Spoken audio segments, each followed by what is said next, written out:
இது வரைக்கும் நம்ம பார்த்தது வந்து பார்த்தீங்கன்னா, பிலிமினரி ஆஸ்பெக்ட்ல கேட்கக்கூடிய வினாக்கள பார்த்தோம். இப்போ மெயின்ஸ் ஆஸ்பெக்ட்லயும் இத குடுத்துருக்காங்க. இந்த இயர் புக்கோடைய ப்ளஸ் பாயிண்ட்டே என்னன்னா, மெயின்ஸ்க்குன்னு சேர்த்து நம்ம நோட்ஸ் எடுத்து வச்சுக்கலாம். அந்த அளவுக்கு வந்து பார்த்தா இது இருக்கும். சரிங்களா? Right okay. மெயின்ஸ்ல என்ன குடுத்துருக்காங்க அப்படின்னு சொல்லிட்டு பார்க்கலாம்.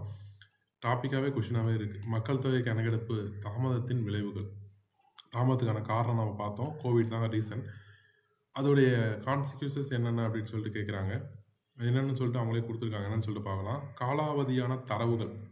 இப்போ ஒரே ஒரு விஷயம் மட்டும் ஞாபகம் வச்சுங்க. இந்த ஒட்டுமொத்த 5, 6 பாயிண்ட்டுக்குமே அதுதான் பேஸே. இப்போ கவர்மெண்ட் ஒரு ஸ்கீம் கொண்டு வராங்க. பட்ஜெட் கொண்டு வராங்க. நெக்ஸ்ட் வந்து பார்த்தீங்கன்னா, வேளாண் பட்ஜெட். எந்த budget what ever it is ஓகேங்களா? அப்படி இப்போ எந்த ஸ்கீமோ பட்ஜெட்டோ ப்ளஸ் பாலிசி கொள்கைகள் இருக்குது பார்த்தீங்களா? இதெல்லாமே கொண்டு வராங்க. எதை வச்சு அவங்க வந்து பார்த்தோன்னா, அந்த கொள்கை, பட்ஜெட்டு அண்ட் தென் வந்து பார்த்தா ஸ்கீம்லாம் கொண்டு வராங்க அப்படின்னு பார்த்தீங்கன்னா, ஆல்ரெடி எடுத்து வச்ச தரவுகள் வச்சு தான். அப்போது ஒரு டேட்டா இருக்கும். இவ்வளோ மக்கள் தொகை இருக்காங்க தமிழ்நாட்டில. இவங்களுக்கு இந்த கோடியில் இவ்வளவு கோடியில் வந்து பார்த்தீங்கன்னா பட்ஜெட் அலாக்கேட் பண்ணால் கரெக்டாக இருக்கும். பெண்கள் வந்து பார்த்தோன்னா இவ்வளோ கோடி பேர் இருக்காங்க. பெண்கள் முன்னேற்ற திட்டங்கள் இந்த மாதிரிலாம் நம்ம கொண்டு வரலாம். அதில் வந்து விளிம்பு நிலை வாழக்கூடிய பெண்கள், பொருளாதாரத்தில் பின்தங்கி வாழக்கூடிய பெண்கள், இது மாதிரியான டேட்டாஸ் அவங்ககிட்ட இருந்தால் தான் அவங்க வந்து என்ன பண்ண முடியும், இந்த மாதிரி பாலிசி மேக்கர்ஸோ ப்ளஸ் வந்து பார்த்திங்கன்னா என்ன பண்ணலாம், நம்ம பட்ஜெட்டோ ப்ளஸ் ஸ்கீம்ஸோ கொண்டு வர முடியும். இது டேட்டாவை வச்சு. அப்போது நீங்கள் ஒன்று கன்சிடர் பண்ணுங்கள். அப்போ டேட்டா அவங்ககிட்ட என்ன ஆத்தன்டிகேஷனாக இருக்கும் அப்படின்னு பார்த்தா 2011 டேட்டா தான் இருக்கும். 2011 டேட்டா வந்து பார்த்தீங்கன்னா, தற்போது 2026ல் சேமாக இருக்குமானா கண்டிப்பாக கிடையாது. அது 2011ல் கிட்டத்தட்ட வந்து 16 வருஷத்துலையும் அதே மக்கள் தொகை தான், அதே விளிம்பு நிலை தான், அதே பொருளாதார நிலை தான் காணப்படும்னா கண்டிப்பாக கிடையாது. முன்னேற்றமோ இல்லை பின்னேற்றமோ இருக்க தான் செய்யும். அப்போது அந்த கரண்ட் டேட்டா வச்சு தான் அவங்க ஸ்கீம் கொண்டு வர முடியும். இப்போ எந்த டேட்டாவும் எப்படி கொண்டு வருவாங்கன்னா, பழைய டேட்டா வச்சு தான் கொண்டு வருவாங்க. அப்போ இப்போ கொண்டு வர திட்டங்கள் எல்லாமே அப்படி தான் இருக்கும். அப்போ இது எஃபெக்டாக இருக்குமானா கண்டிப்பாக அது கேள்விக்குறியான விஷயம் தான். அப்போது இந்த ஒரு பேஸ் மட்டும் ஞாபகம் வச்சுங்க. இந்த ஒரு என்ன சொல்லலாம், காலாவதியான டேட்டா அப்படின்னு சொல்லக்கூடிய ரொம்ப எக்ஸ்பைரி டேட்டா கூடிய இந்த விஷயம் தான் வந்து பார்த்தோன்னா, இந்த 5, 6 பாயிண்ட்டுக்குமே பேஸாக இருக்கும்போது பாருங்கள், வாங்க பார்க்கலாம்.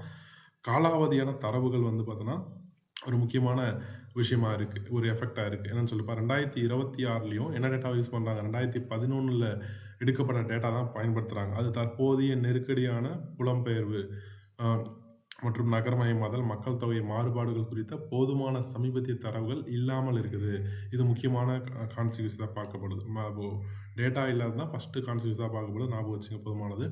நெக்ஸ்ட்டு இதே டேட்டா படி தான், இதே காலாவதியான தரவுகளால் என்ன ஆகுதுன்னா, ஐநாவுடைய எஸ்டிஜின்னு சொல்லக்கூடிய நிலைத்த வளர்ச்சி இலக்குகளை துல்லியமாக கண்காணிக்க முடியல. எஸ்டிஜி சஸ்டைனபிள் டெவலப்மெண்ட் கோல் அப்படின்னு சொல்லிட்டு சொல்லுவாங்க. நம்ம ஐநாவுடைய 17 கோல் இருக்குது இல்லைங்களா, அந்த கோலை அச்சீவ் பண்ணோமா இல்லையா, இல்லை டார்கெட் எந்த நிலையில் இருக்குதுன்னு சொல்லக்கூடிய அந்த விஷயத்த நம்ம வந்து ஐடென்டிஃபிகேஷனே பண்ண முடியலன்னு சொல்லிட்டு சொல்கிறாங்க. என்ன காரணம், காலாவதியான தரவுகள் காரணம். சரிங்களா? இப்போ சொன்ன விஷயந்தான் இந்த 5 பாயிண்ட்டுமே திரும்பி திரும்பி வரப்போகுது. அடுத்தது விளிம்பு நிலை மக்களின் மீதான தாக்கம். என்ன விளிம்பு நிலை மக்கள், அப்போது அவங்க ரொம்ப விளிம்பு நிலையில் இருக்கக்கூடிய மக்களுடைய டேட்டா இருந்தால் தான் அதுக்கான ஸ்கீம்ஸ்லாம் நம்ம கொண்டு வர முடியும் இல்லையா? அப்போ அந்த டேட்டா வந்து 2011லேயே இருந்தால் 2026க்கு சூட்டபிள் ஆகுமா, ஆகாதில்ல, அதுதான் சொல்ல வராங்க. பெண்கள், குழந்தைகள், முதியோர், மாற்றுத்திறனாளிகள், மாற்று பாலினத்தவர் ஆகிய விளிம்பு நிலை மக்களின் தற்போதைய நிலையை அறிந்து கொள்ளாமல் அவர்களுடைய கொள்கைகளும் திட்டங்களும் உருவாக்க இயலாது. இது முக்கியமான ஒரு விஷயம். இந்த டேட்டா வந்து நீங்கள் மெயின்ஸ் குரூப் 2 மெயின்ஸ் எழுதக்கூடிய மாணவர்களும் சரி, நெக்ஸ்ட் குரூப் 1 மெயின்ஸ் எழுதக்கூடிய மாணவர்களும் கண்டிப்பாக கொடுக்கலாம். நெக்ஸ்ட் சமூக நல இடைவெளி, தவறான மக்கள் தொகை எண்ணிக்கையால் பொது விநியோக திட்டம், பிடிஎஸ் ஸ்கீம் சொல்லுவாங்க, பப்ளிக் டிஸ்ட்ரிபியூஷன் ஸ்கீம். அது மகளிர் உரிமை தொகை கொடுக்குறாங்க, 1000 ருபீஸ் கொடுக்குறாங்க. அது 100 நாள் வேலை போன்ற சமூக நல திட்டங்களில் பயனாளிகளுக்கு உரிய பலன்கள் முறையாக அவங்கள சென்று சேர்க்கலை. இப்போது பொது விநியோக திட்டம் எத்தனை பேர் விளிம்பு நிலையில் இருக்காங்க, பொருளாதார வறுமை கோட்டு கீழே இருக்காங்கன்னு தெரிஞ்சால் தான் அவங்களுக்கு உரிய விஷயங்களை நம்ம பிடிஎஸ் மூலமாக கொடுக்க முடியும். ஒன்று, மகளிர் உரிமை தொகை திட்டம். மகளிர் உரிமை தொகை திட்டம் நம்ம தமிழ்நாடு அரசால் கொண்டு வரப்பட்ட ஒரு மிகச்சிறந்த திட்டம்னே சொல்லலாம். ஆனால் எல்லா மகளிருக்கும் கொடுத்தாங்கன்னா கண்டிப்பாக கிடையாது இல்லையா? அப்போ அவங்க டேட்டா எடுத்திருப்பாங்க, 2011 வச்சு டேட்டா எடுத்திருப்பாங்க. எடுத்துகிட்டு வந்து பார்த்தீங்கன்னா அதுலேயுமே இப்போது அனைத்து மகளிருக்கும் கொடுக்க முடியலன்ற ஒரு விஷயம் அரசுக்குமே ஒரு கேள்விக்குறியாக இருக்குது. அப்போது இந்த டேட்டா இன்சஃபிஷியண்ட்டாக இருக்கிறதுனால, இன்சஃபிஷியன்ட் தாண்டி எக்ஸ்பைரைடாக இருக்கிறதுனால வந்து பார்த்தீங்கன்னா இங்கே என்ன ஆகுது அப்படின்னு பார்த்தீங்கன்னா, இந்த மாதிரி ஸ்கீம்ஸை ஃபுல்ஃபில்மெண்ட்ல கொண்டு போக முடியல. நெக்ஸ்ட் 100 நாள் வேலை திட்டம். 100 நாள் வேலை திட்டத்தோட முக்கியமான ஒரு விஷயமே வந்து பார்த்தீங்கன்னா, வறுமை ஒழிப்பு தான். அப்போ அந்த வறுமை ஒழிப்பு அப்படின்னு சொல்லக்கூடிய விஷயத்த வந்து பார்த்தீங்கன்னா, வறுமை கோட்டு கீழ இருக்கக்கூடிய மக்களுடைய எண்ணிக்கை தெரிஞ்சா தான் கரெக்ட்டா கொண்டு போக முடியும்.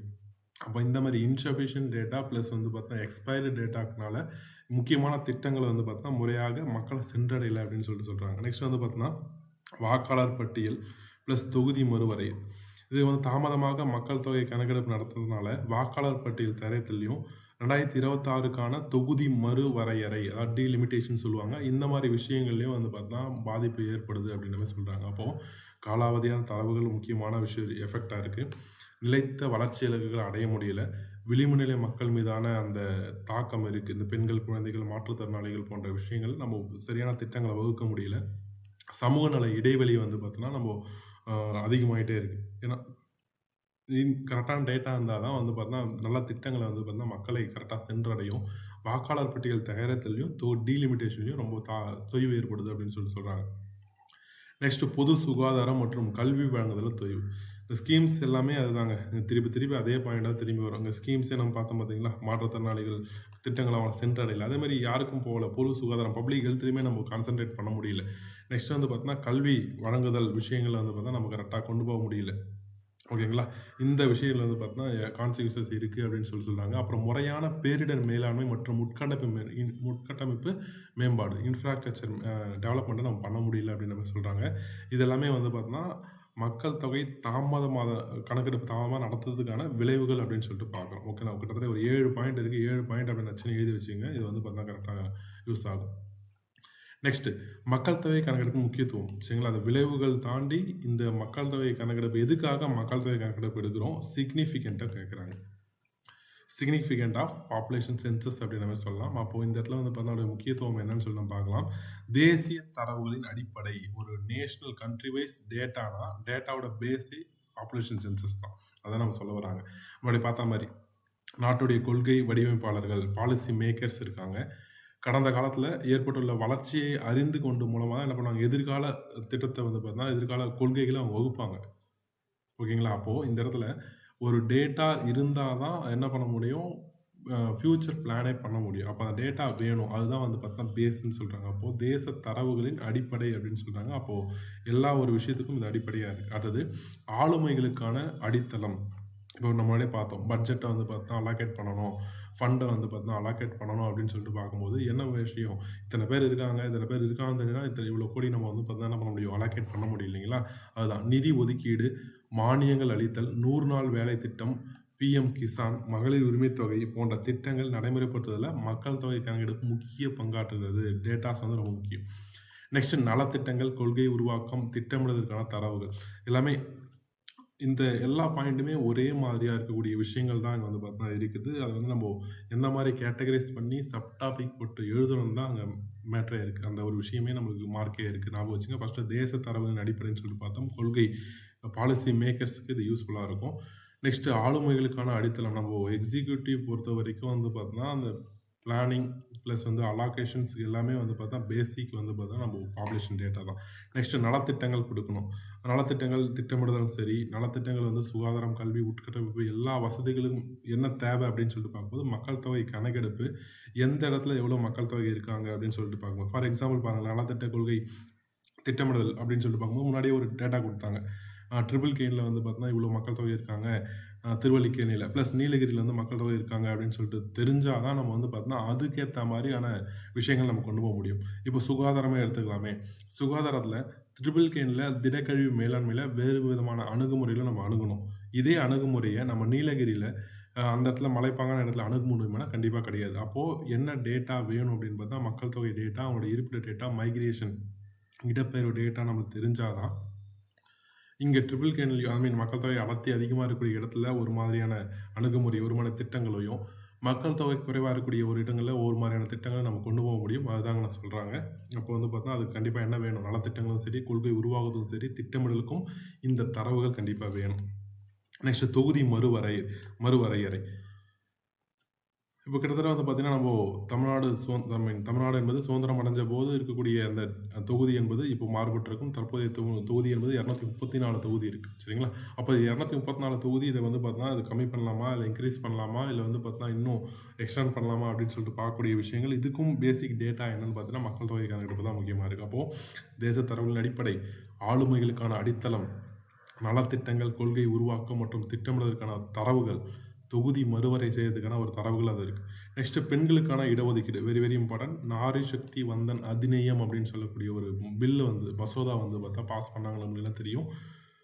லோக்சபா ராஜ்யசபா ரெண்டுமே பாஸ் ஆகிடுச்சு. இப்போ பெண்களுக்கான 33% இடஒதுக்கீடு கொடுக்க போகிறோம் அப்படின்ற மாதிரி சொல்கிறாங்க. அது 3ல் 1 பங்கு இடஒதுக்கீடு பெண்களுக்கு லோக்சபாவிலும், மத்தியில் லோக்சபாலையும், மாநிலத்தில் சட்டப்பேரவையிலையும் வந்து பார்த்தீங்கன்னா பெண்களுக்கு இடஒதுக்கீடு தரப்போகிறாங்க. அதுக்கு என்ன வேணும்? டேட்டா வேணும். என்ன டேட்டா வேணும்? மக்கள் தொகையில் எத்தனை பேர் இருக்காங்க, அந்த எத்தனை பேரில் பெண்கள் எத்தனை சதவீதம் இருக்காங்க, அதுக்கேற்ற மாதிரி தான் அவங்க அலோகேட் பண்ண முடியும் இல்லைங்களா? அப்போது இந்த நாரி சக்தி வந்தன் அதிநியம் அந்த ஒரு டேட்டாக்குமே அந்த ஒரு பில்லுக்குமே வந்து பார்த்தீங்கன்னா என்ன பேஸாக இருக்குது அப்படின்னு பார்த்தா மக்கள் தொகை கணக்கெடுப்பு முக்கியத்துவம். இப்போது இந்த விஷயம் கரண்ட் அஃபேர்ஸ், இதுவும் ஒரு கரண்ட் அஃபேர்ஸ் தான். பெண்களுக்கான 33% இடஒதுக்கீடு கரண்ட் அஃபேர்ஸ். சப்போஸ் இந்த கொஷின் கேட்குறாங்கன்னா இதை நீங்கள் முன்னாடியே எடுத்ததுன்னா உங்களுக்கு வந்து பார்த்தீங்கன்னா மார்க் அதிகமாக வரும். அப்போ வந்து பார்த்தீங்கன்னா இதுதான் முக்கியம். அப்போ இது எல்லாமே முன்னாடி பார்த்தா 5 பாயிண்ட் எல்லாமே வந்து பேசிக்காக எல்லாருமே எழுதிடுவாங்க. 4 பாயிண்ட் எல்லாமே. 5வது பாயிண்ட் கரண்ட் அஃபேர்ஸோடு சேர்ந்த ஒரு பாயிண்ட் இருக்கிறதுனால இது வந்து பார்த்தா முக்கியமாக இருக்குது. ஞாபகம் வச்சுக்க போதுமானது. இதுதான் 2026 மக்கள் தொகை கணக்கெடுப்பு தான் வந்து பார்த்தீங்கன்னா வச்சு தான் இங்கே பெண்களுக்கு இடஒதுக்கீடு தர போகிறாங்க. நெக்ஸ்ட் நகர திட்டமிடுதல், புலம்பெயர்வு, மைக்ரேஷன், உட்கட்டமைப்பு மேம்பாடு, டவுன் பிளானிங்கும் சரி, அண்ட் தென் மைக்ரேஷனும் சரி, உள்கட்டமைப்பு இன்ஃப்ராஸ்ட்ரக்சரை வந்து பார்த்தீங்கன்னா எண்டை வச்சு பேஸ் பண்ணாலும் மக்கள் தொகை வச்சு தான் வந்து பார்த்தீங்கன்னா இம்ப்ளிமெண்ட் பண்ணுறாங்க. ஓகேங்களா? பல மக்கள் தொகை கணக்கெடுப்பு தரவுகளை தான் புலம்பெயர்வு போக்குகளை அறிய முடியும். அப்படி அறிய முடிஞ்சால் தான் வீடு கட்டித் தருவதற்கும், போக்குவரத்து வசதிகளை வழங்குவதற்கும், உட்கட்டமைப்பு மேம்பாட்டிற்கும் இது வந்து பார்த்தீங்கன்னா யூஸ் ஆகும் அப்படின்னு சொல்கிறாங்க. எல்லாமே எதுக்கு? மக்கள் தொகை கணக்கெடுப்பு முக்கியத்துவம். முன்னாடி பார்த்த டாபிக் வந்து பார்த்தீங்கன்னா மக்கள் தொகை இது வரைக்கும் 16 வருஷமாக நம்ம சென்சஸ் எடுக்காமல் இருக்குமே, அதோட கான்சிக்யூசஸ் என்னன்னு சொல்லிட்டு சொன்னாங்க ஒரு 7 தலைப்பில். இங்கே மக்கள் தொகைக்கு சென்சஸ்க்கு சிக்னிஃபிகன்ட் சொல்லியிருக்காங்க. இங்கே ஒரு 6 தலைப்புகள். இந்த மொத்த பாயிண்ட்டும் அங்கே ஒரு 7 பாயிண்ட், இங்கே ஒரு 6 பாயிண்ட் சேர்ந்து வச்சிங்க. கண்டிப்பாக ஃபியூச்சர் அப்கமிங் குரூப் 2 மெயின்ஸ்க்கு இது யூஸ் ஆகும். நெக்ஸ்ட் வந்து பார்த்தீங்கன்னா கணக்கெடுப்பிற்கு பின் எதிர்கொள்ள போகும் சவால்களும் தீர்வுகளும் கொடுத்துருக்காங்க. அந்த ரெண்டுமே நம்மளுக்கு தேவையில்லை. இந்த ஒரு டாபிக் வந்து அந்தளவுக்கு இம்பார்ட்டன்ஸ் கிடையாது. பட் இருந்தாலும் தெரிஞ்சுக்கலாம். என்ன சவால்கள் நம்மளுக்கு இருக்குது, அப்போ ஆஃப்டர் த சென்சஸ்க்கு அப்புறம் என்ன சவால்கள் நம்மளுக்கு இருக்குன்னா, தொகுதி மறுவரை, மகளிர் இடஒதுக்கீடு பிரச்சனைகள் தாக்கம் இருக்கும். இப்போ டீலிமிட்டேஷன் பண்ண போகிறாங்க. நெக்ஸ்ட் வந்து பார்த்தீங்கன்னா இங்கே நாரி சக்தி வந்தன் அதிநியம் அப்படின்னு சொல்லக்கூடிய 1/3 ரிசர்வேஷன் நம்ம கொடுக்க போகிறோம் பெண்களுக்கு. இதோடைய எஃபெக்ட் இருக்கும், அதோடைய இருக்குன்னு சொல்கிறாங்க. என்னன்னு சொல்லி பார்க்கலாம். இந்த மக்கள் தொகை கணக்கெடுப்பு வந்து பார்த்தீங்கன்னா மக்களவை, மாநில சட்டப்பேரவை தொகுதி மறுவரை செய்யப்படும். அதுக்கு மட்டும் கிடையாது. நாடாளுமன்றம் மற்றும் மாநில சட்டமன்றங்களில் பெண்களை வந்து பார்த்தீங்கன்னா 33% என்ன பண்ண போகிறோம்? இடஒதுக்கீடு வந்து பாருங்கன்னா தாக்கத்தை ஏற்படுத்தும்னு சொல்கிறாங்க. ஓகே, டீலிமிட்டேஷன்ஸில் வந்து பார்த்தீங்கன்னா ஒன்று என்ன பண்ணலாம்? தொகுதிகள் வந்து இன்க்ரீஸ் ஆகலாம். எம்பி தொகுதிகள் இன்க்ரீஸ் ஆகலாம், எம்எல்ஏ தொகுதிகள் இன்க்ரீஸ் ஆகலாம். அது மட்டும் இல்லாமல் மக்கள் தொகை கணக்கெடுப்பு வந்து பார்த்தீங்கன்னா பெண்களுக்கு வந்து பார்த்தீங்கன்னா 33% இடஒதுக்கீடு வழங்குறதுனால அதுலேயுமே ரிஃப்ளெக்ட் ஆகலாம் அப்படின்னு சொல்கிறாங்க. ஓகேங்களா? மகளிர் இடஒதுக்கீடு சட்டத்தின்படி மகளிர் இடஒதுக்கீடானது தொகுதி மக்கள் தொகை கணக்கெடுப்பு தரவுகளின் அடிப்படையில் நடைமுறைக்கு வரும். சரிங்களா? அப்போது சென்சஸ் படி தான் வந்து பார்த்தீங்கன்னா நடைமுறைக்கு வரும்னு சொல்கிறாங்க. இதனால் பெண்கள் அதிகமுள்ள இடங்கள் வந்து பார்த்தீங்கன்னா அவர்களுக்கான பிரதிநிதித்துவம் பெறக்கூடும். பெண்கள் வந்து பார்த்தீங்கன்னா அதிகமாக இருக்கக்கூடிய ஒரு ஏரியாவில், ஃபார் எக்ஸாம்பிள் தமிழ்நாட்டில் வந்து பார்த்தீங்கன்னா மதுரை மாவட்டத்தில் அதிகமாக பெண்கள் இருக்காங்க, அங்கே அதிகமாக ரெப்ரசன்டேஷன் அங்கே இருக்கும். நெக்ஸ்ட்டு கோயம்புத்தூரில் இருக்காங்கன்னா கோயம்புத்தூரில் அதிகமான ரெப்ரசன்டேஷன் அங்கே இருக்கும். அதான் சொல்ல வராங்க. மக்கள் தொகை கணக்கெடுப்பு பிறகு தொகுதி மறுவரை ஆணையம் அமைக்கப்பட வேண்டும். தொகுதி டீலிமிட்டேஷன் ஆணையம் வந்து பார்த்தா கமிஷன் வந்து பார்த்தீங்கன்னா அமைக்க வேண்டும். தமிழ்நாடு உள்ளிட்ட தென் மாநிலங்களில் மக்கள் தொகை அடிப்படையில் மட்டுமே தொகுதி வரையறை செய்வதற்கு எதிர்ப்பு தெரிவிக்கின்றனர். சரிங்களா? அப்போ வந்து பார்த்தோன்னா என்ன சொல்கிறாங்கன்னா, தமிழ்நாடு இப்போ கொஞ்ச நாளைக்கு முன்னே இந்த ஒரு இஷ்யூ போச்சு. சரிங்களா? அப்போது தமிழ்நாட்டில் வந்து பார்த்தீங்கன்னா மக்கள் தொகை கணக்கெடுப்பு கண்ட்ரோலாக இருக்குது. மக்கள் தொகை பாப்புலேஷன்ஸ் வந்து பார்த்தீங்கன்னா நீங்கள் நாம் இருவர் நமக்கு இருவர், நாம் இருவர் நமக்கு ஒருவர்னு சொல்லிட்டு பல்வேறு மக்கள் தொகை கட்டுப்பாடுக்கான ஸ்கீம் நீங்கள் சென்ட்ரல் கவர்மெண்ட் போட்டிங்க. அதை வந்து நாங்கள் கரெக்டாக ஃபாலோ பண்ணோம். இப்போ வந்து பார்த்தீங்கன்னா இங்கே சவுத்து கம்பேர் பண்ணும்போது நார்த்தில் பாப்புலேஷன்ஸ் அதிகமாக இருக்குது. நீங்கள் அங்கே என்ன பண்ணுவீங்கன்னா இந்த தொகுதிகளை இன்க்ரீஸ் பண்ணிவிடுவீங்க, இங்கே தொகுதிகளை கம்மி பண்ணிவிடுவீங்க. இருக்கிறது அப்படியே இருந்தாலும் இல்லை கம்மி பண்ணுறீங்களான்ற ஒரு பிரச்சனைகள் இருக்குன்னு சொல்லிட்டு கொஞ்ச நாளைக்கு முன்னே வந்து பார்த்திங்கன்னா இந்த பிரச்சனைகள் வந்து பார்த்தா நம்ம அரசியல் ரீதியாகவும் சரி, டிபேட் ரீதியாகவும் சரி நம்ம பார்த்துருப்போம். அந்த ஒரு விஷயம் இங்கே இருக்குன்னு நம்ம சொல்ல வராங்க. அப்போ மக்கள் தொகை கணக்கெடுப்பு நடத்துனதுக்கப்புறம் லிமிடேஷன் பண்ணதுக்கப்புறம் நாட்டில் மக்கள் தொகை அதிகமாச்சுன்னா அங்கே டீலிமிட்டேஷன்ஸ் வந்து பார்த்தா அந்த தொகுதிகள் அதிகமாக இருக்கும். இங்கே தொகுதிகள் கம்மி பண்ணுறதான வாய்ப்புகள் இருக்குது அப்படின்னு சொல்லிட்டு வந்து பார்த்தா நம்ம சொல்கிறாங்க. வட மாநிலங்கள் தென் மாநிலங்கள் சொல்லிட்டு கொடுத்துருக்காங்க. அது போதுமானது. நெக்ஸ்ட் அடுத்த ஒரு நம்மளுடைய தாக்கம் என்னவா இருக்கும் அப்படின்னு சொல்லிட்டு பார்த்தா ஜாதிவாரி கணக்கெடுப்பு. ஜாதிவாரி கணக்கெடுப்பு வந்து பார்த்தீங்கன்னா ஒரு முக்கியமான விஷயமா இருக்கும். சரிங்களா? ஜாதிவாரியான தகவலை அறிந்து கொள்ளும் சூழலில் வெளிப்படையான அடையாளங்கள் சமூகத்தில் நிலவி வரும் சமூக இணக்கத்தை குலைத்துவிடும். அதாவது சாதிவாரியான கணக்கெடுப்பு வந்து பார்த்தீங்கன்னா இதுக்கு முன்னாடி எடுத்திருக்காங்க. 1931 கரெக்டாக எடுத்தாங்க. அதுக்கப்புறம் எடுக்கல. 2011 எடுத்தாங்க. பின்னாடி நம்ம பார்ப்போம் டேட்டா இருக்குது. 2011 சாதிவாரி கணக்கெடுப்பு எடுத்தாங்க. ஆனால் 2011 டேட்டா வந்து பப்ளிஷ் பண்ணல. பொது வெளியில் விடலை. ஆனால் இந்த வாட்டி நீங்கள் பொது வெளியில் விட்டுனா என்ன ஆகும்னா ஒருவருடைய அடையாளங்கள் வெளிப்படையாக தெரிஞ்சிடும். அப்படி தெரியும் போது வந்து பார்த்தீங்கன்னா அங்கே வந்து சமூக இணக்கத்தை வந்து அது குலைத்து விடும்னு சொல்கிறாங்க. இப்போது சோஷியலாக பழகக்கூடிய விஷயம் வந்து பார்த்தீங்கன்னா இப்போ சாதி ரீதியாக வந்து பார்த்தீங்கன்னா பிற்படுத்த தள்ளுவாங்க அப்படின்னு சொல்லிட்டு ஒரு விஷயத்தை கோட் பண்ணுறாங்க. இது நம்ம சவால்களை எதிர்கொள்ளக்கூடிய விஷயங்கள்லாம் நமக்கு அனுப்புது. இந்த சமூக அடையாளங்களில் பப்ளிஷ் பண்ணக்கூடிய விஷயமா அதை நம்ம பார்க்குறோம்.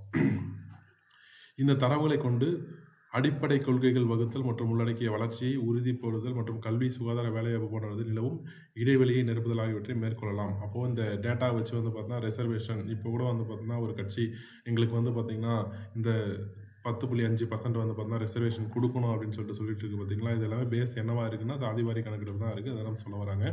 நெக்ஸ்ட் தரவு பாதுகாப்பு. இது வெரி வெரி இம்பார்ட்டன்ட். இந்த தகவல் தான் முக்கியம். நம்ம என்ன தான் வந்து பார்த்தோன்னா சென்சஸ் எடுத்தாலும் டேட்டா வந்து பார்த்தோன்னா கவர்மெண்ட் டேட்டா பேஸில் கரெக்டாக இருக்கா, செக்யூராக இருக்கான்னு சொல்லிட்டு பார்க்கணும். அந்த செக்யூராக இருக்கிறது முக்கியமான நம்மளுக்கு சவால். என்ன தான் மக்கள் கணக்கெடுப்பு எடுத்தாலும் இப்போ டிஜிட்டல் ஆனது பிறகு நிறைய ஹேக்கிங்லாம் வருது பார்த்தீங்களா, மால்வேர்லாம் நிறைய வருது. அதனால் வந்து பார்த்தோன்னா அந்த மாதிரி அஃபெக்ட் ஆகாமல் கரெக்டாக செக்யூராக ஒரு தனிநபருடைய ப்ரைவசி வந்து கரெக்டாக இருக்கணும். ஏன்னா வந்து எல்லா டேட்டா எடுக்க போகிறாங்க. ஒரு எக்ஸ்பர்சன் இருக்காருன்னா எக்ஸ்பர்சனுடைய நேமு, ரிலிஜியன், அவங்களுடைய பாலினம் ப்ளஸ் வந்து பார்த்திங்கன்னா சொத்து ப்ளஸ் எல்லாமே எடுக்க போகிறாங்க. அப்போது எடுக்கும்போது அவங்களுடைய ப்ரைவசி டேட்டா வந்து பார்த்தீங்கன்னா அங்கே பாதிக்கப்படக்கூடாது. எப்படி ஆதார் ப்ரைவசி அப்படின்னு நம்ம பேசிகிட்டு இருக்கோம் இல்லையா, அது மாதிரி இந்த மக்கள் தொகை சென்சஸ் ப்ரைவசி வேணும் அப்படின்ற மாதிரி சொல்ல வராங்க. தனிநபருடைய தரவு பாதுகாப்பு கட்டமைப்பு பெரிய அளவில் இல்லாத சூழலில் இந்த தரவுகள் தவறாக பயன்படுத்தப்படலாம் அப்படின்ற மாதிரி நம்ம சொல்கிறாங்க. ஓகேங்களா? இந்த விமர்சனம் இருக்குது அப்படின்ற மாதிரி சொல்கிறாங்க. ஆனால் வச்சுங்க இப்போது மக்கள் தொகை கணக்கு பிறகு நடக்கக்கூடிய சவால்கள் நாங்கள் பார்த்துருக்கோம். ஒன்று தொகுதி மரியாதை, மகளிர் இடஒதுக்கீடு. இது 2 டாப்பிக்கோட நீங்கள் எழுதிங்க. சரிங்களா? ஒரே டாபிக் வேணாம், 2 டாப்பிக்கோட எழுதிங்களேன். நெக்ஸ்ட் வந்து பார்த்தீங்கன்னா சாதிவாரி கணக்கெடுப்பு வந்து பார்த்தீங்கன்னா அதோடைய என்ன சவால்கள் இருக்குதுன்னு பார்த்தோம். தரவு டேட்டாவுடைய செக்யூர் நம்மளுக்கு முக்கியம். எடுக்கக்கூடிய டேட்டா வந்து பார்த்தா செக்யூராக இருக்கும், அது முக்கியம். ஓகேங்களா?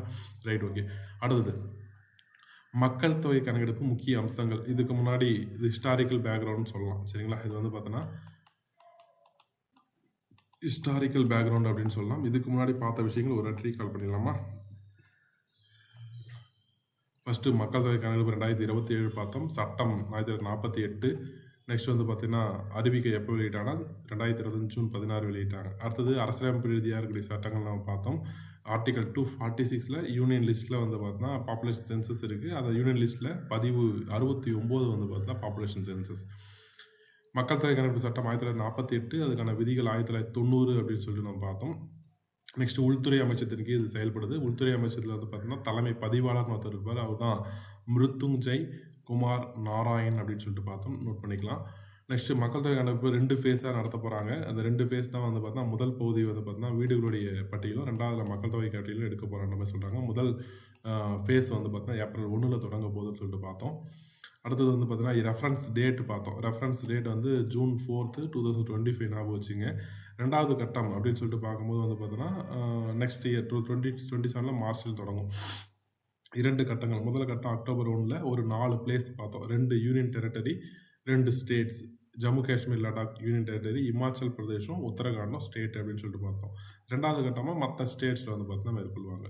ஃபஸ்ட்டு டிஜிட்டலைஸ்டு சென்சஸ்னால் இதுதான். 90 ஆண்டுகளுக்கு பிறகு ஒரு என்ன சொல்லலாம் சாதி வாரி கணக்கெடுப்புனால இதுதான். ப்ளஸ் வந்து பார்த்திங்கன்னா முதல் சுய தரவுகளை அப்டேட் பண்ணக்கூடிய விஷயமும் இந்த ஒரு சென்சஸ் தான். அப்போ 2027 சென்சஸ்க்கான விஷயம் வந்து பார்த்தீங்கன்னா இத்தனை முக்கியமான தரவுகள் நம்ம கொண்டு இருக்கு. நெக்ஸ்ட் மக்கள் தொகை படி வந்து பார்த்தீங்கன்னா சாம்பிள் சென்சஸ் எடுத்தாங்க. நவம்பர் 2025 வந்து பார்த்தீங்கன்னா சாம்பிள் சென்சஸ் நவம்பர் 10லேருந்து ஒரு 30 வரைக்கும் ஒரு 20 நாள் வந்து பார்த்தீங்கன்னா எடுத்திருக்காங்க. தமிழ்நாட்டில் ஒரு 3 பிளேசஸ் ஞாபகம் வச்சுன்னா கிருஷ்ணகிரி, திருவள்ளூர் மற்றும் காஞ்சிபுரம் மாவட்டங்களில் அஞ்சட்டி கிருஷ்ணகிரி, நெக்ஸ்ட் வந்து பார்த்தீங்கன்னா ஆர்கேபேட்டை வந்து திருவள்ளூர், நெக்ஸ்ட் வந்து பார்த்தீங்கன்னா இங்கே மாங்காடு காஞ்சிபுரத்தில் வந்து பார்த்தீங்கன்னா எடுத்தாங்க சாம்பிள். நெக்ஸ்ட் இப்போ மக்கள் தொகை கணக்கெடுப்போட தாமதம் ஏன் டிலே ஆச்சுன்னு சொல்கிறாங்க. கோவிட்னால டிலே ஆச்சு, அதை நம்ம பார்த்தோம். நெக்ஸ்ட் வந்து பார்த்தோன்னா மக்கள் தொகை தாமத விளைவுகள் அதோடைய கான்சிக்வன்சஸ் என்னன்னு சொல்லிட்டு பார்த்தோம். காலாவதியான தரவுகள், நிலைத்த வளர்ச்சியை நம்ம அடைய முடியல அப்படின்னு சொல்லிட்டு பார்த்தோம். விளிம்பு நிலை மக்கள் மீதான தாக்கம் என்னன்னு சொல்லிட்டு பார்த்தோம். சமூக நல இடைவெளி இருக்குது, சரியான திட்டங்கள் வந்து பார்த்தா மக்களை கொண்டு சேர முடியலை அப்படின்னு சொல்லிட்டு பார்த்தோம். வாக்காளர் பட்டியல் தயாரித்தலும் தொகுதி மறுவரையுடைய விஷயம் நம்ம பார்க்குறோம். நெக்ஸ்ட்டு பொது சுகாதாரம் அப்படின்னு சொல்லக்கூடிய விஷயத்துல கல்வி கொடுக்கறதுலேயும் நம்ம ரொம்ப தாமதமாக இருக்கும், தொய்வாக இருக்குது அப்படின்னு சொல்லிட்டு பார்த்தோம். முறையற்ற பேரிடர் மேலாண்மை வந்து பார்த்தோம்னா மேம்பாடு வந்து நம்ம செய்ய முடியல அப்படின்னு சொல்லிட்டு பார்த்தோம். அது ஒரு முக்கியமான விளைவாக காணப்படுது. அடுத்தது இதில் மக்கள் தொகை கணக்கெடுப்பு முக்கியத்துவம் அப்படின்னு சொல்லிட்டு பார்த்தோம்னா எல்லா டேட்டாவும் வந்து பார்த்தோம்னா பேஸாக இருக்குது. ஒரு கண்ட்ரி இயங்கணும்னா அதான் வந்து பார்த்தோம்னா பேஸ், அதான் ஆளுமைக்கான அடித்தளம்னு பார்த்தோம். நலத்திட்டங்கள் கொள்கைகள் வந்து பார்த்தா உருவாகிறது இதுதான் வந்து பார்த்தோம்னா உதவி செய்யுது அப்படின்னு சொல்லிட்டு பார்த்தோம். தொகுதி மறுவரைக்கும் இதுதான் யூஸ் ஆகுது. பெண்களுக்கான இடஒதுக்கீடு மசோதாவுக்கும் இதுதான் பேஸாக இருக்குது. நெக்ஸ்ட் நகர திட்டமிடுதல் டவுன் பிளானிங்க்கும் இதுதான் முக்கியமாக இருக்குது. நெக்ஸ்ட் வந்து பார்த்தோம்னா அதோட எதிர்கொள்ளும் சவால்கள் அப்படின்னு சொல்லிட்டு பார்த்தோம்னா ஃபஸ்ட்டு சவாலே வந்து பார்த்தோம்னா மகளிர் இடஒதுக்கீடு மசோதா, அந்த ஒரு ரிசர்வேஷன் பில்லு தான் வந்து பார்த்தோம்னா முதல் சவாலே இருக்குது. ரெண்டாவது சாதிவாரி கணக்கெடுப்பு எப்படி நம்ம ஹேண்டில் பண்ண போகிறோன்ற விஷயத்தை நம்ம கொள்ளும், சரிங்களா. ஆஃப்டர் த சென்சஸ் சாதிவாரி கணக்கெடுப்பு பிறகு நம்ம அதை எப்படி ஹேண்டில் பண்ண போகிற விஷயத்தை இங்கே கொடுத்துருக்காங்க. நெக்ஸ்ட்டு தரவு பாதுகாப்பு, டேட்டா செக்யூரிட்டி முக்கியம், ப்ரைவசி, டேட்டா ப்ரைவசி, தனிநபர் ப்ரைவசி வந்து பார்த்தோம்னா அங்கே முக்கியம்னு சொல்கிறாங்க. இதுதான் வந்து பார்த்தோம்னா இது வரைக்கும் பார்த்துருக்கோம். நெக்ஸ்ட் ஹிஸ்டாரிக்கல் விஷயத்தை நம்ம இங்கே பார்க்கலாம். ஹிஸ்டாரிக்கலாக என்ன கொடுத்துருக்காங்க அப்படின்னு சொல்லிட்டு பார்க்கும்போது இந்திய மக்கள் தொகையில் 65% பேர் 30 வயதிற்கு உட்பட்டவராக இருக்காங்க, சரிங்களா. அதாவது வந்து இளைஞர்கள் எண்ணிக்கை அதிகம், சரிங்களா. 2011க்கு பிறகு வந்து பார்த்தா இந்தியாவில் வந்து பார்த்தா அதிகமான இளைஞர்கள் வந்து பார்த்தோன்னா மக்கள் தொகையில் கான்ட்ரிபியூட் பண்ணுறாங்க. இது வந்து பார்த்தா எப்படி சொல்லலாம்னா இந்தியாவில் ஒரு 100 பேர் நீங்கள் சாம்பிள் எடுத்திங்கன்னா அதில் 65 பேர் வந்து யங்ஸ்டர்ஸ் தான்.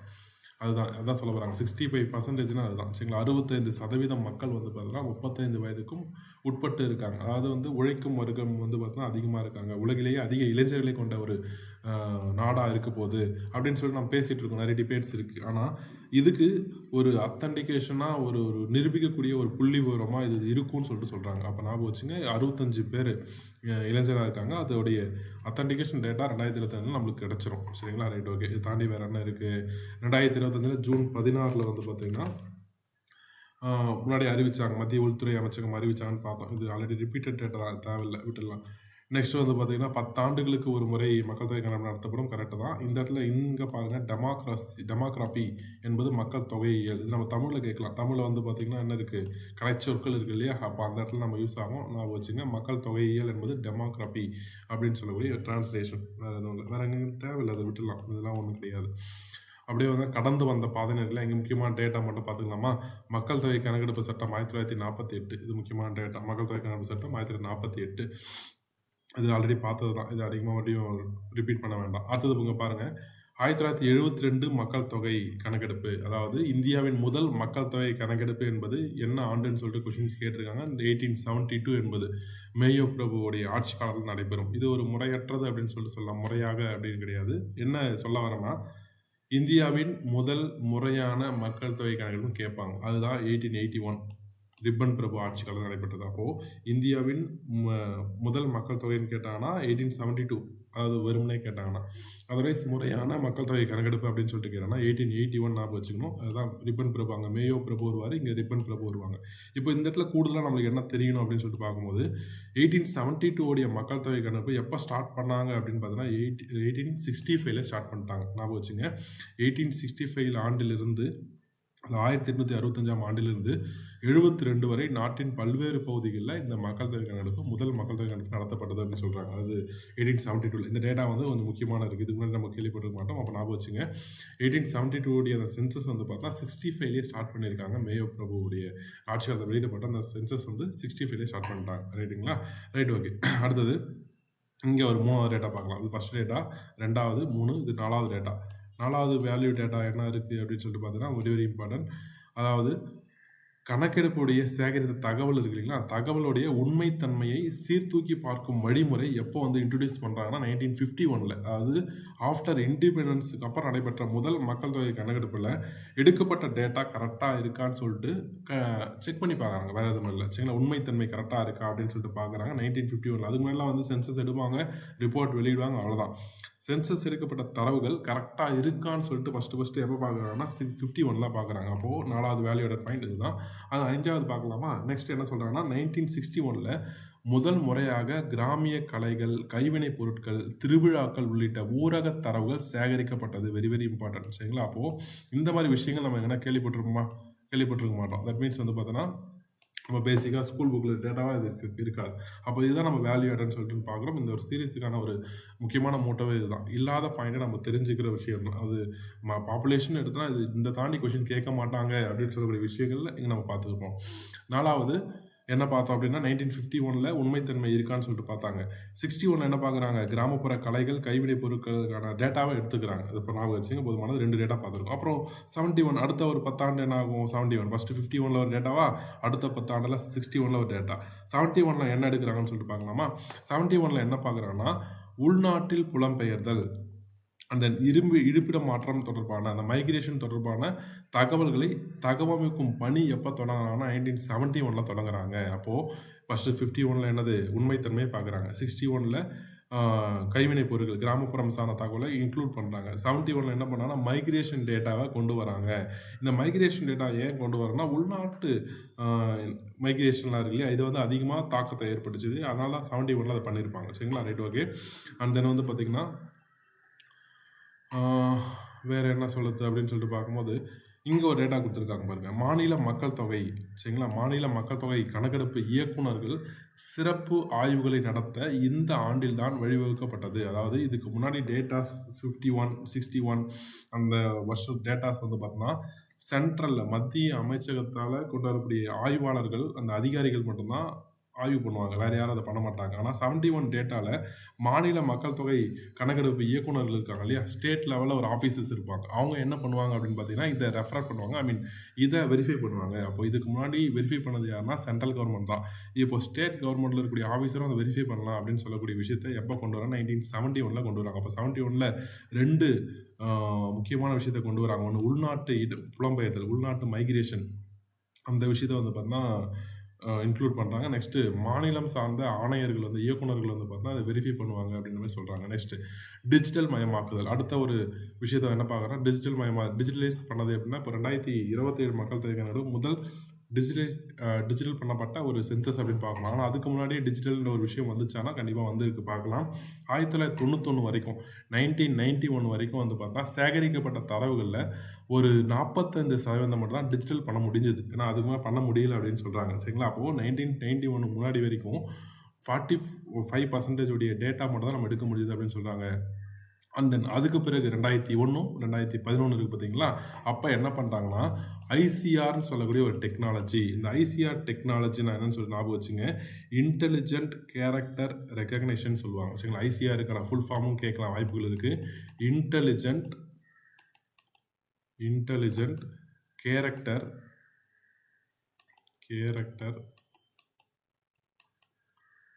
ரெக்கக்னேஷன் அப்படின்னு சொல்லுவாங்க. இதை ஞாபகம் வச்சுங்க, இதை நம்ம கேட்கலாம். இந்த ஐசிஆர் டெக்னாலஜி என்ன அப்படின்னு சொல்லிட்டு பார்க்கும்போது நம்ம டேட்டா எடுக்கிறாங்க இல்லைங்களா, டேட்டா வந்து நம்மளுடைய கைப்பட எழுதி எடுப்பாங்க. அதை ஸ்கேன் பண்ணி என்ன பண்ணுவாங்க அப்படின்னு பார்த்தீங்கன்னா அதை அப்படியே மிஷின் லாங்குவேஜ்க்கு மாற்றிப்பாங்க, அதாவது டிஜிட்டலைஸ்டு பண்ணுவாங்க. அதுதான் வந்து பார்த்தீங்கன்னா ஐசிஆர் டெக்னாலஜின்னு சொல்லுவாங்க. நம்ம வீட்லேயே நம்ம எழுதுகிறோம் இல்லைங்களா, அதை எழுதிய டேட்டாவை அப்படியே ஸ்கேன் பண்ணி அதை பிரிண்ட் அண்ட் மெட்டீரியலாக மாற்றி அதை மிஷின் லாங்குவேஜுக்காக மாற்றி அதை ஸ்டோர் பண்ணக்கூடிய விஷயம் தான் ஐசிஆர், இன்டெலிஜென்ட் கேரக்டர் ரெக்கக்னேஷன் சொல்லுவாங்க. ஆமாம், இது தெரியறதுக்கு முன்னாடி இன்னொரு விஷயமும் தெரிஞ்சுங்க, ஓசிஆர்னு ஒன்று இருக்குது சரிங்களா. ஓசிஆர்னு ஒன்று இருக்குது. இந்த ஓசிஆர் என்பதுலேருந்து வந்தது தான் இந்த ஐசிஆர் சரிங்களா. ஓசிஆர்லேருந்து வந்ததுன்னா ஐசிஆர். இந்த ஓசிஆர்னா என்னென்னா ஆப்டிக்கல் கேரக்டர் ரெக்கக்னேஷன். இது இன்டெலிஜென்ட் பார்த்தோமா, இங்கே ஆப்டிக்கல் மட்டும் போட்டுங்க போதும். இது வந்து பார்த்தோன்னா என்ன பண்ணலாம், அப்ரிவேஷன் போன்ற கொஸ்டினில் நம்ம கேட்கலாம். ஆப்டிக்கல் கேரக்டர் ரெக்கக்னேஷன், இது இன்டெலிஜென்ட் கேரக்டர் ரெக்கக்னேஷன் அப்படின்னு சொல்லிட்டு பார்க்குறோம். இந்த ஓசிஆர்லேருந்து மேம்படுத்தப்பட்ட ஒரு விஷயம் தான் ஐசிஆர் அப்படின்னு சொல்லலாம். ஓசிஆர் என்பது என்னென்னா ஆல்ரெடி பிரிண்டட் மெட்டீரியல் இருக்கும். நீங்கள் ஸ்க்ரீனில் பார்க்குறீங்களா, எல்லாமே பிரிண்டட் மெட்டீரியல். இதை ஸ்கேன் பண்ணி இது மிஷின் லாங்குவேஜில் மாற்றினா ஓசிஆர்னு சொல்லலாம். இன்டெலிஜென்ஸ் ஐசிஆருக்கு என்ன டிஃப்ரெண்ட்னா, நம்ம கைப்பட எழுதுவோம் இல்லையா, அதையுமே என்ன பண்ணுவாங்கன்னு பார்த்தீங்கன்னா, நம்ம பிரிண்ட் மிஷின் லாங்குவேஜ் மாற்றினா ஐசிஆர். ஒன்றுமே இல்லைங்க. இந்த ஓசிஆரில் என்ன பண்ண முடியாது அப்படின்னு பார்த்தீங்கன்னா, நம்ம கைப்படன எழுதிய விஷயத்தை டிஜிட்டலைஸ் பண்ண முடியாது. அதான் ஓசிஆர் ட்ராபேக்காக இருந்தது. அதை மேம்படுத்தப்பட்ட விஷயம் தான் ஐசிஆராக கொண்டு வராங்க. அதுதான் எங்கே யூஸ் பண்ணுறாங்க, 1991க்கு பிறகு 2001 மற்றும் 2011 யூஸ் பண்ணுறாங்க. அது ஐசிஆர் டெக்னாலஜின்னு சொல்லுவாங்க, ஞாபகம் வச்சுங்க. அப்போ 2001 மற்றும் 2011 யூஸ் பண்ண டெக்னாலஜி என்ன அப்படின்னு பார்த்தீங்கன்னா ஐசிஆர் டெக்னாலஜி. அதை பற்றி நான் சொல்லியிருக்கேன். ஐசிஆர் டெக்னாலஜி நம்ம கைப்பட எழுதின விஷயத்தை டிஜிட்டலைஸ் பண்ணது. ஓசிஆர் வந்து பிரிண்டட் மெட்டீரியல் மற்றும் டிஜிட்டலைஸ் பண்ணக்கூடிய விஷயமா இருக்குது.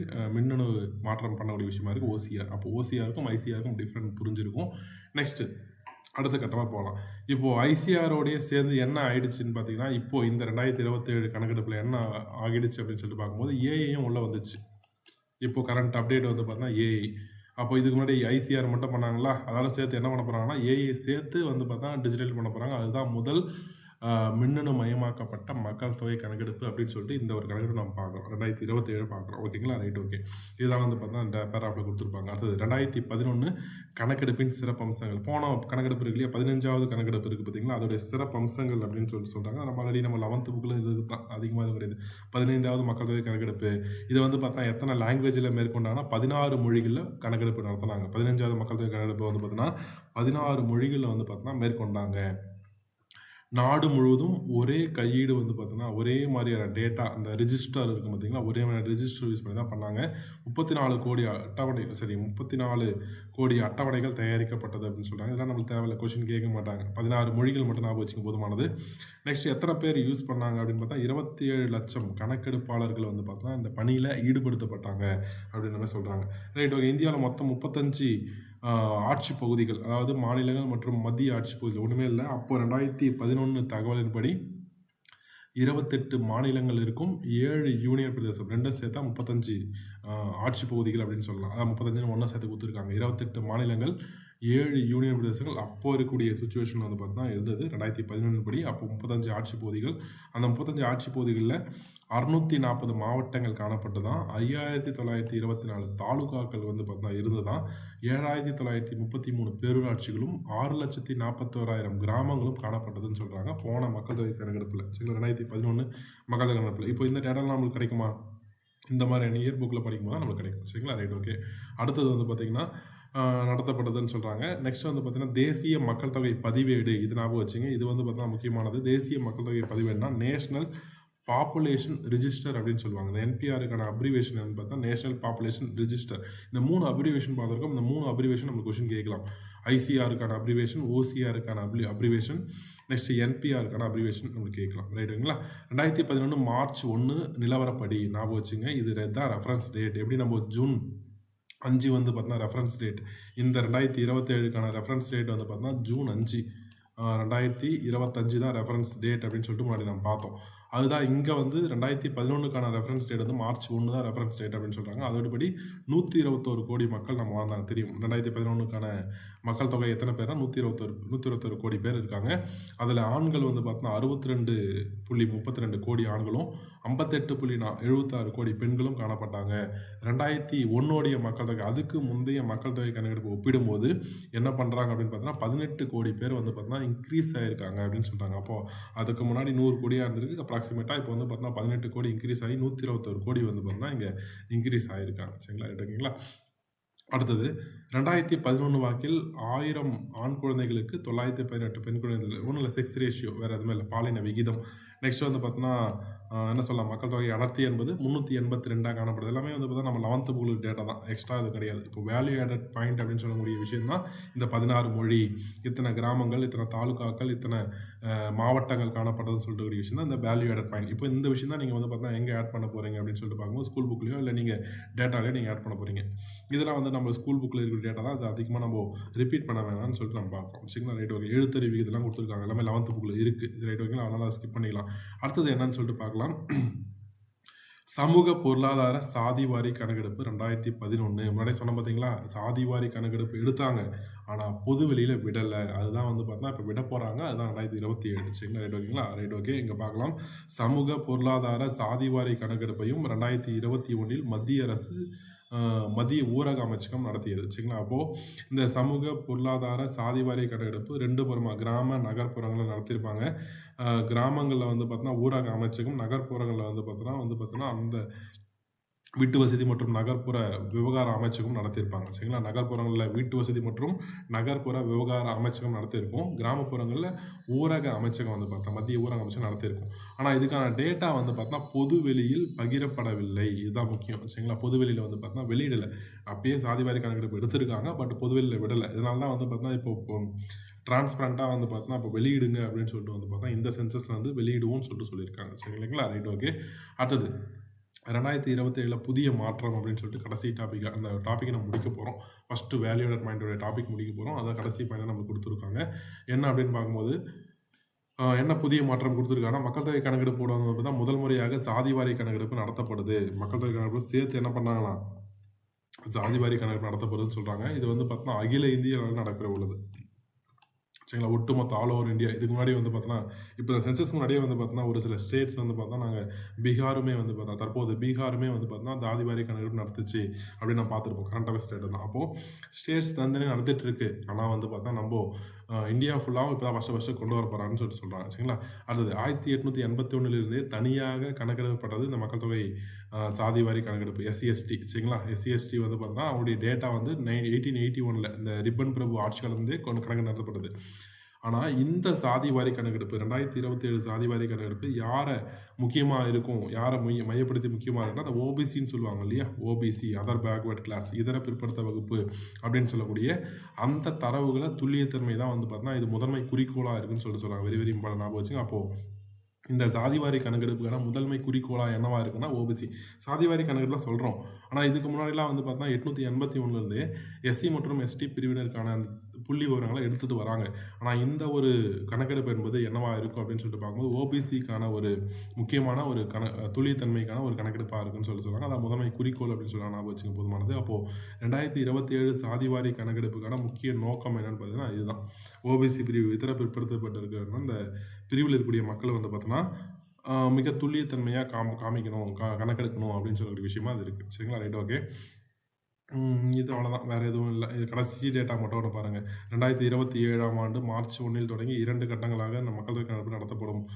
லடாக் ஜம்மு காஷ்மீர் பகுதியில் வந்து பார்த்தோன்னா இங்கே அக்டோபர் முன்னாடி பார்த்த டேட்டா தான். அக்டோபர் 2026 அக்டோபர் மாதம் 1ஆம் தேதியிலேருந்து நடத்திடுவாங்க. இந்த 4 பிளேஸில் ஜம்மு காஷ்மீரில், லடாக்கில், இமாச்சல் மற்றும் அந்த உத்தரகாண்ட் பகுதிகளில். சரிங்களா? அந்த வந்து பார்த்தா எத்தனை பேரை யூஸ் பண்ண போகிறாங்க அப்படின்னு பார்த்தா 35 லட்சம் பேர். சரிங்களா? இங்கே நம்ம ஒரு டேட்டா பார்த்துருப்போம். எங்கன்னா ரைட் ஓகே. 2011 எத்தனை பேர் யூஸ் பண்ணாங்க? 27 லட்சம் கணக்கெடுப்பாளர்கள் யூஸ் பண்ணாங்க. 2011 போன மக்கள் தொகை கணக்கில் 27 லட்சம் பேர் யூஸ் பண்ணாங்க. இப்போ எத்தனை பேர் யூஸ் பண்ண போகிறாங்க? 35 லட்சம் பேர் யூஸ் பண்ண போகிறாங்க. இதுதாங்க டேட்டாவாக இருக்குது. இதோட வந்து பார்த்தா அந்த செஷன் நமக்கு முடியுது. ஓகேங்களா? Right okay. அப்போது இந்த ஒரு செஷனில் வேல்யூ ஆடட் பாயிண்ட் அப்படின்னு சொல்லக்கூடிய இந்த ஒரு செஷன் வந்து கண்டிப்பாக உங்களுக்கு யூஸ்ஃபுல்லாக இருந்திருக்கும் நான் நம்புகிறேன். ஏன்னா இது ஃபுல் அண்ட் ஃபுல் பார்த்த எல்லா விஷயங்களுமே வந்து பார்த்தா பேசிக்கான ஸ்கூல் புக் டேட்டா கிடையாது. வெளியிருந்து தான் பார்த்தோம். சரிங்களா? இந்த இந்து இயர் புக் அப்படின்னு சொல்லக்கூடிய அந்த புக்கில் இருக்கிற டேட்டா தான் நம்ம பார்த்தோம். இதுதான் வந்து பார்த்தா எபிசோட் 1 நம்ம பார்த்து முடிச்சிருக்கோம். இந்த எபிசோட் 1 கண்டிப்பாக உங்களுக்கு பிடிச்சிருக்கும் நம்புகிறேன். பட் இந்த எபிசோட் 1 வந்து பார்த்தா பாப்புலேஷன் சென்சஸ் பார்த்துருக்கோம். இது கரெக்டாக இருக்கா? இதுக்கான ஃபீட்பேக் வந்து பார்த்தீங்கன்னா உங்களுக்கான கமெண்ட் செக்ஷனில் வந்து பார்த்தா உங்களோட ஃபீட்பேக் கொடுங்க. கண்டிப்பாக அடுத்தடுத்த வீடியோஸில் வந்து பார்த்தா நம்ம அதை இம்ப்ரூவைஸ் பண்ணிட்டு போயிட்டே இருக்கலாம். சரிங்களா? Right okay. இந்த ஒரு சீரீஸில் வந்து பார்த்தீங்கன்னா முழுக்க இந்த இந்து இயர் புக்கு, சுறா இயர் புக்கு ப்ளஸ் வந்து பார்த்திங்கன்னா நம்முடைய மனோரமா இயர் புக் இது கூடிய எக்ஸ்ட்ரா டேட்டாஸை நம்ம பார்க்க போகிறோம். அப்போ அதுதான் வந்து வேல்யூ ஆடட் பாயிண்ட்டுக்கான நோக்கமாக இருக்க போது இந்த ஒரு செஷன் கண்டிப்பாக உங்களுக்கு பிடிச்சிருக்குன்னு நம்புகிறோம். நன்றி, வணக்கம். இன்னொரு செஷனை நம்ம பார்க்கலாம். தேங்க்யூ.